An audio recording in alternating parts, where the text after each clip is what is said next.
개발팀 은희씨 이번에 육아휴직 쓴다던데? 아, 그래?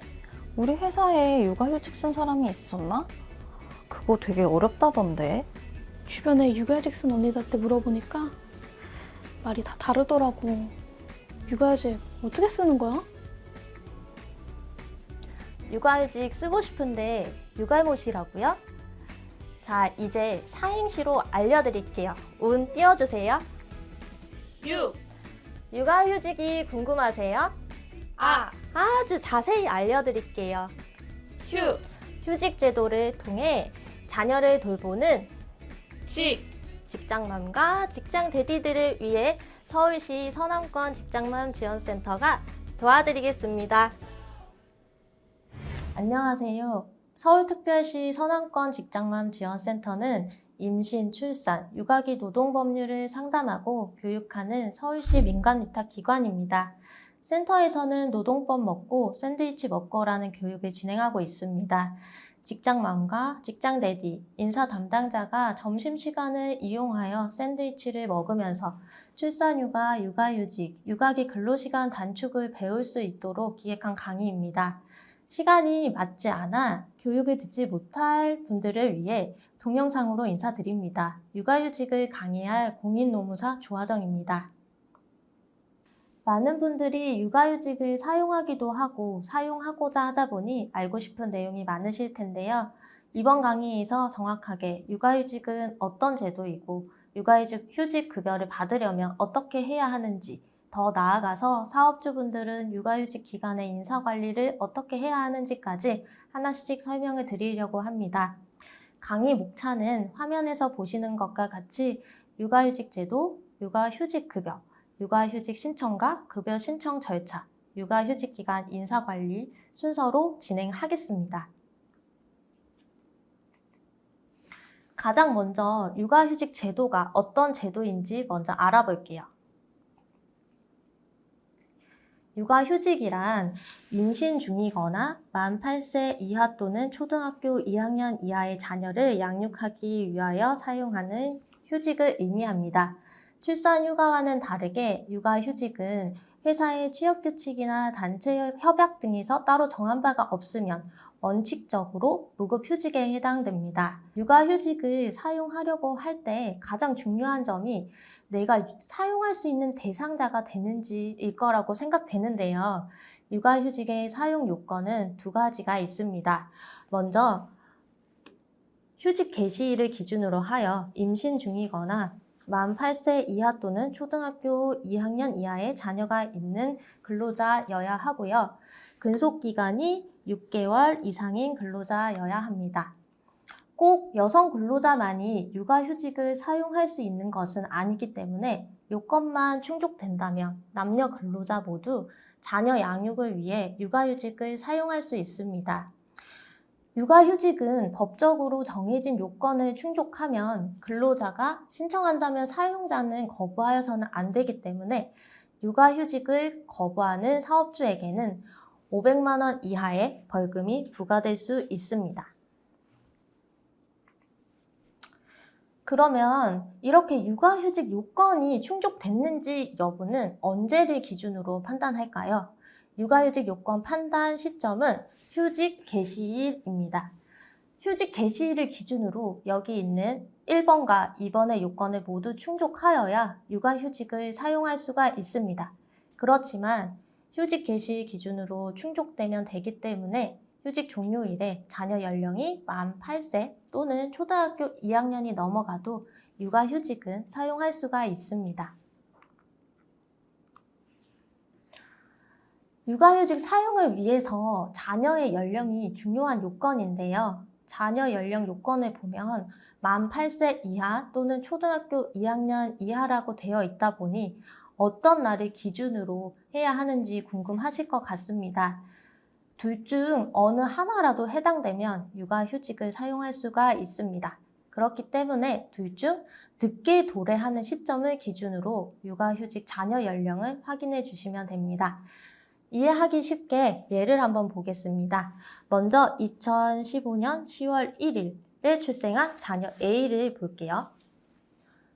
초중등교육법에 따라서 새 학년은 3월 1일에 시작되기 때문에 자녀 A는 2024년 3월 1일에 초등학교 3학년이 되지만 2024년 9월 30일까지는 만 8세 이하입니다. 따라서 더 늦게 도래하는 시점인 2024년 9월 30일까지 자녀 A를 양육하기 위해서 근로자는 육아휴직을 개시할 수 있습니다.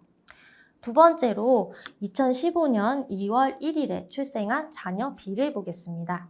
자녀 B의 경우에는 생일이 빠르기 때문에 2024년 2월 1일에 만 9세가 되지만 앞에 설명드렸듯이 새 학년은 3월 1일부터 시작되기 때문에 2024년 2월 29일까지는 초등학교 2학년에 해당됩니다. 따라서 더 늦게 도래하는 2024년 2월 29일까지 자녀 B를 양육하기 위해서 근로자는 육아휴직을 개시할 수 있습니다. 여기서 주의하셔야 되는 점은 자녀 A의 9월 30일, 자녀 B의 2월 29일은 모두 육아휴직 신청일이 아닌 육아휴직을 개시할 수 있는 날을 의미합니다. 육아휴직은 개시 30일 전까지 신청하여야 하니 기간을 잘 확인하고 육아휴직을 사용하셔야 합니다. 앞에서 내가 육아휴직을 사용할 수 있는지를 봤으니 이제 어떻게 사용하여야 하는지를 보겠습니다. 육아휴직은 한 명의 자녀에 대해 최대 1년을 사용할 수 있습니다. 여기서 주의하실 점은 출산 전후 휴가는 90일로 일수로 사용하는데 육아휴직은 일수가 아닌 개월수로 사용기간을 정해 주어야 합니다. 1년의 범위 내에서 육아휴직 사용 기간을 정하셨다면 육아휴직을 사용하기 위해서는 회사에 휴직 개시 예정일 30일 전까지 신청서를 제출을 해주어야 합니다. 이 왼쪽의 양식은 저희 센터의 육아휴직 신청서 양식인데요. 육아휴직 신청서는 법정 양식은 없기 때문에 회사 내에 별도의 신청서 양식이 있다면 그 양식을 작성하여 제출하시면 되고요.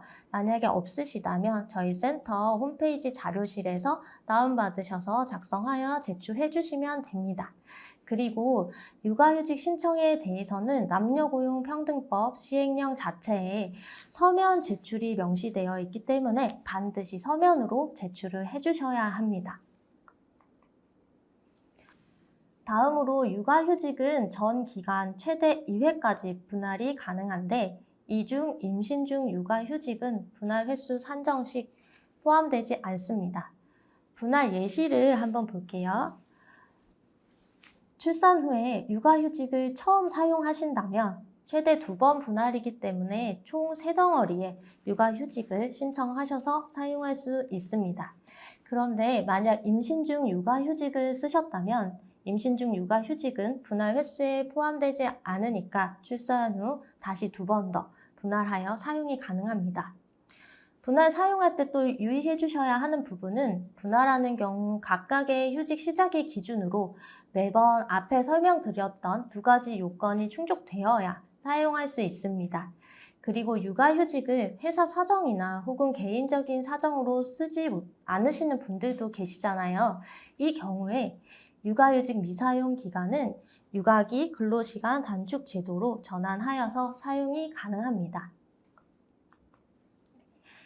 다음으로는 육아휴직의 종료 예정일 변경에 대해서 설명을 드릴게요.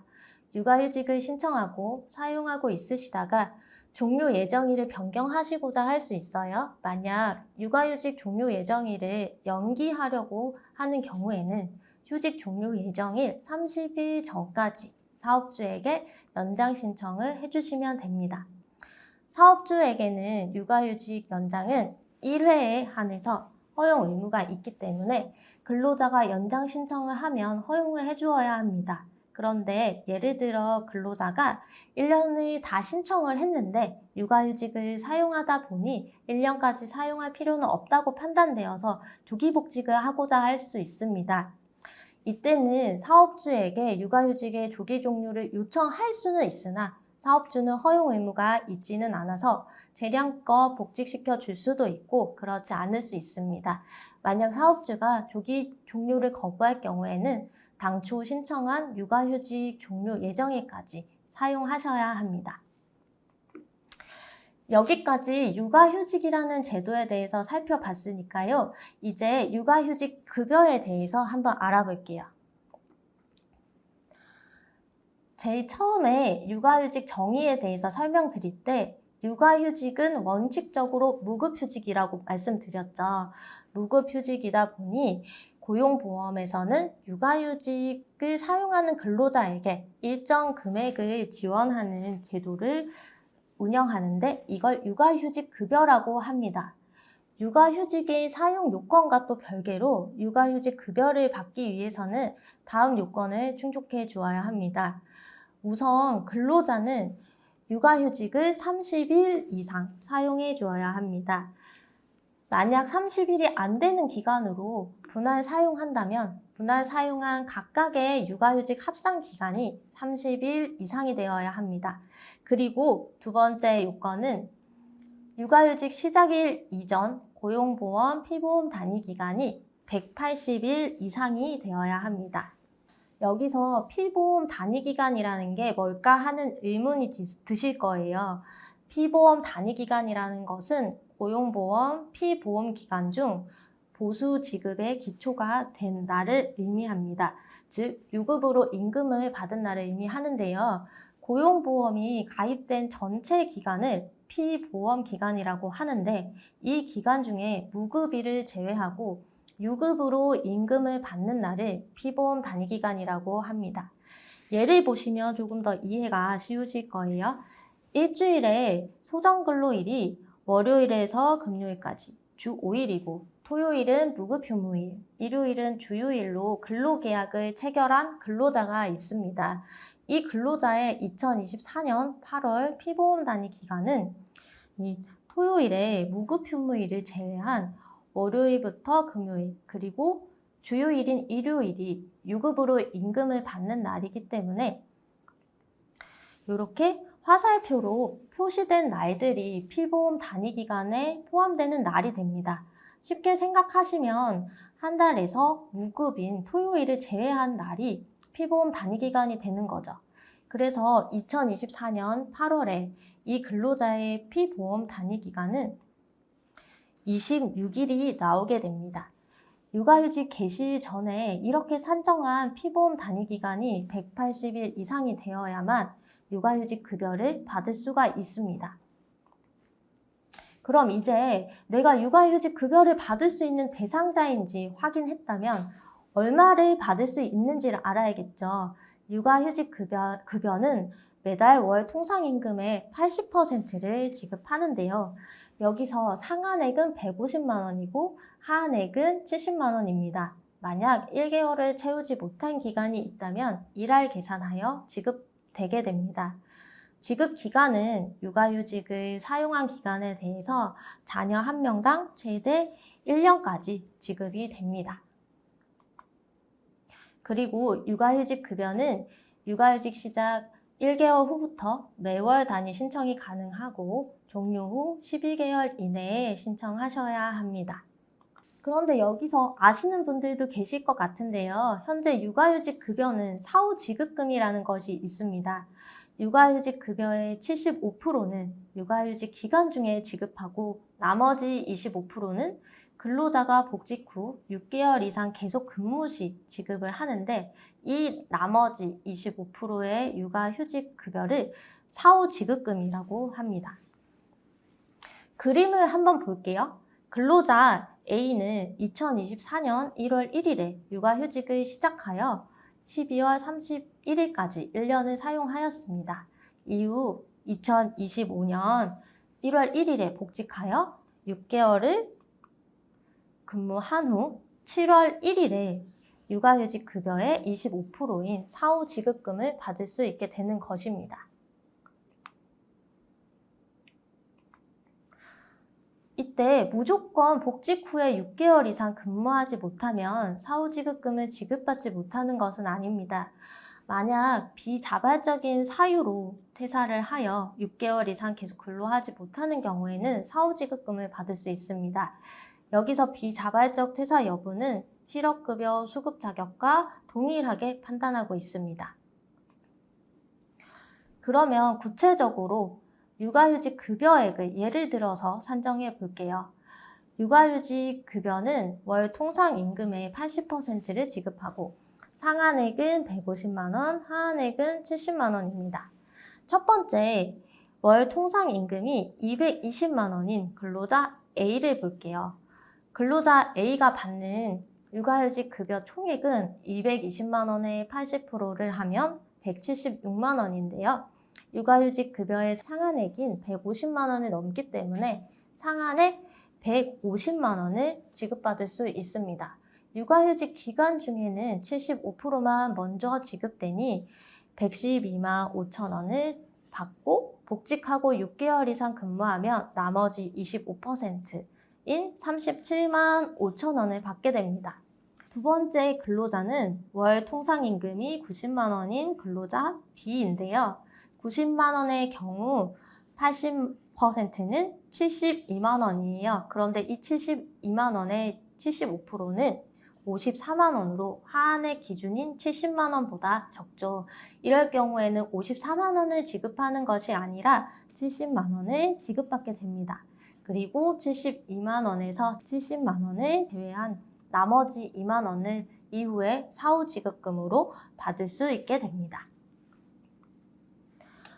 지금까지는 일반 육아휴직 급여에 대해서 설명을 드렸습니다. 그런데 육아휴직 급여 지급은 몇 가지 특례 제도를 두고 있어요. 특례라고 하면 일반 육아휴직 급여보다 좀 더 상향된 육아휴직 급여를 받을 수 있는 제도들인데 가장 대표적으로 6+6 부모 육아휴직제가 있습니다. 6+6 부모 육아휴직제는 자녀의 생후 18개월 내에 부모가 동시 또는 순차적으로 육아휴직을 사용하는 경우 1006개월에 대해 부모 각각의 육아휴직 급여를 월 통상임금 100%로 상향하여서 지급하는 제도입니다. 작년까지는 3+3 부모 육아휴직제가 있었는데 이 제도를 확대 개편하여서 2024년 1월 1일부터 시행하고 있는 제도입니다. 2024년 1월 1일부터 시행하는 제도이다 보니 2023년에 육아휴직을 사용했는데 적용되는지 여부 등을 센터로 많이 문의를 주시거든요. 개정 법령 적용 대상에 대해서 먼저 알아보겠습니다.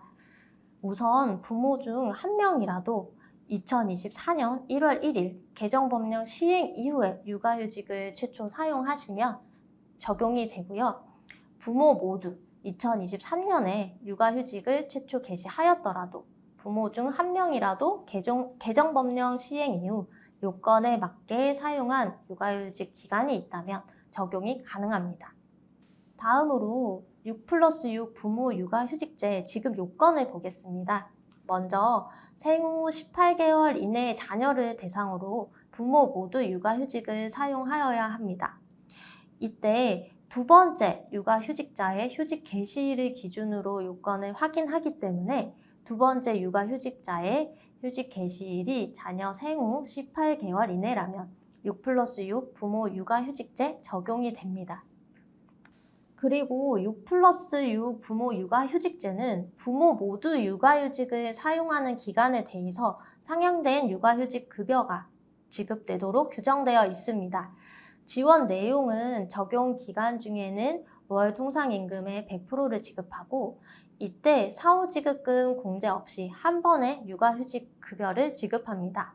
다만 월 통상임금 100%를 지급하지만 상한액이 있어서 중첩되는 기간에 따라 월 최대 200만 원에서 450만 원까지 지급이 됩니다. 이제 6+6 부모 육아휴직제 적용 시 육아휴직 급여가 얼마인지 구체적으로 알아보겠습니다. 앞에서 월 통상임금의 100%를 지급한다고 했죠. 그리고 일반 육아휴직과 같이 상한액이 있다고 말씀드렸습니다.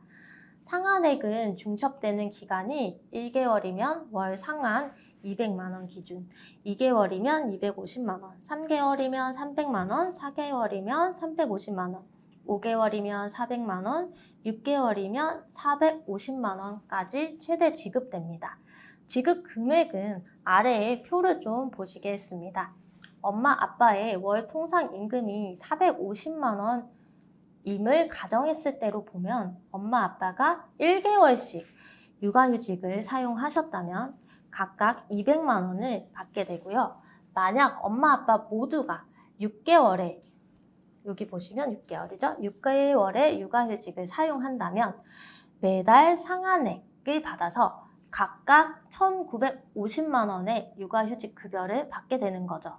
그런데 엄마는 6개월의 육아휴직을 썼더라도 아빠가 1개월만 육아휴직을 써서 중첩되는 기간이 1개월 뿐이라면 엄마 아빠의 첫 달만 6+6 부모 육아휴직제가 적용되어 200만 원을 받지만 엄마는 두 번째 달부터 여섯 번째 달까지는 일반 육아휴직 급여의 적용을 받게 됩니다.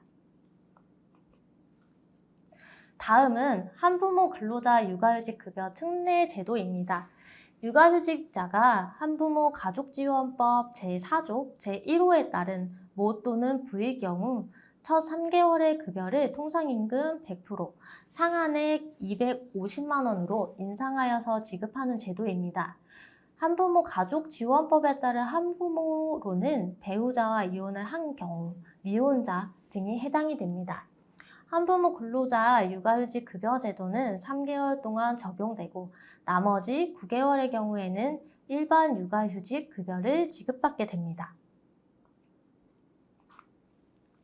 여기까지 육아휴직 제도와 육아휴직 급여 제도까지 알아봤으니까요. 실제로 어떻게 육아휴직을 신청하고 육아휴직 급여를 신청할 수 있는지 절차를 알아볼게요. 육아휴직 신청과 급여 신청에 관해서 설명을 들으실 때 왼쪽 도식을 봐주시면 이해에 도움이 될 것 같은데요. 도식에서 보시는 것과 같이 육아휴직을 신청하고 급여를 받는 과정에서 근로자, 사업주, 고용센터 이렇게 세 당사자가 등장을 하게 됩니다. 우선은 육아휴직은 신청을 통해서 사용할 수 있기 때문에 근로자는 사업주에게 육아휴직을 신청을 해주어야 합니다. 오른쪽과 같은 신청서를 휴직 개시 30일 전까지 사업주에게 제출을 해주셔야 합니다. 요건에 맞게 근로자가 육아휴직을 신청했다면 사업주는 육아휴직을 허용해 주어야 합니다. 사업주가 육아휴직을 허용하기로 했다면 이제 사업주는 육아휴직 확인서라는 것을 근로자에게 발급해 주어야 하는데요. 이 육아휴직 확인서는 두 가지 방법으로 발급이 가능한데 첫 번째는 오른쪽과 같이 서식을 작성해서 근로자에게 직접 발급하는 방법이 있습니다. 두 번째로 고용센터에 온라인 등록을 하는 것도 가능합니다. 사업주는 고용24 또는 고용보험 홈페이지에서 육아휴직 확인서를 등록할 수 있습니다. 다만 서면 발급은 육아휴직을 허용한다고 한 후 즉시 발급이 가능한데요. 온라인 등록의 경우에는 육아휴직을 시작한 다음 날부터 등록이 가능합니다. 어쨌든 이렇게 육아휴직 확인서까지 받았다면 이제 근로자는 육아휴직을 사용하고 육아휴직 급여를 신청하여야 합니다. 육아휴직 급여는 고용센터에 근로자가 신청하여서 지급받을 수 있습니다.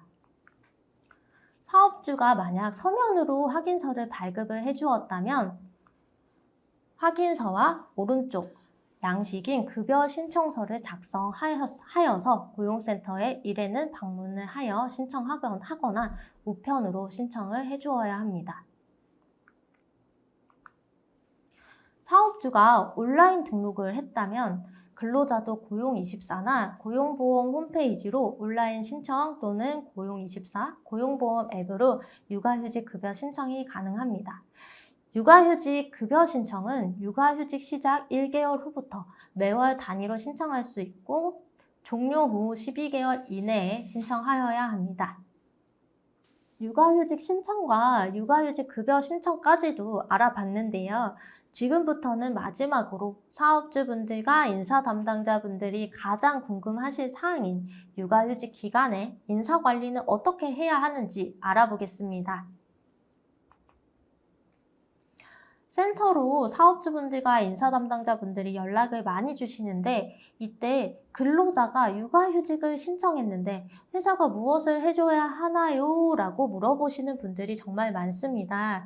이 부분에 대해서 정리를 해드리자면 첫 번째로 근로자가 육아휴직을 신청하면 우선 회사는 육아휴직에 대해서는 시기 변경권이 없기 때문에 육아휴직을 근로자가 신청한 대로 허용을 해주시면 됩니다.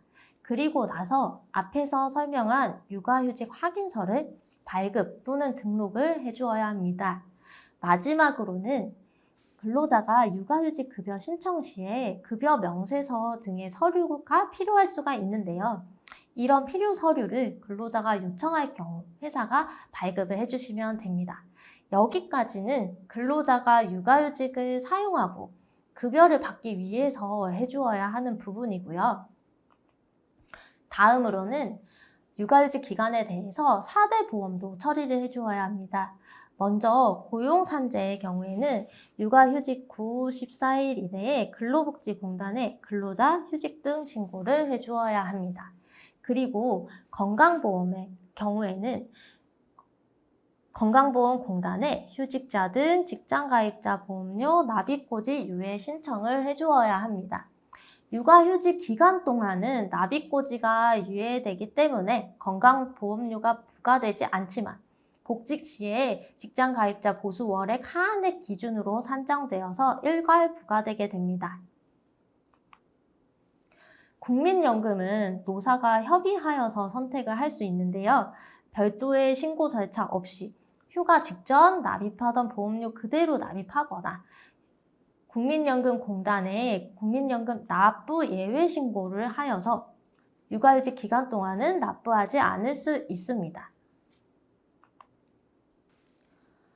4대 보험 처리까지 봤으니 이제는 육아휴직이 종료되고 난 후 연차는 어떻게 부여되어야 하는지 궁금하실 거예요.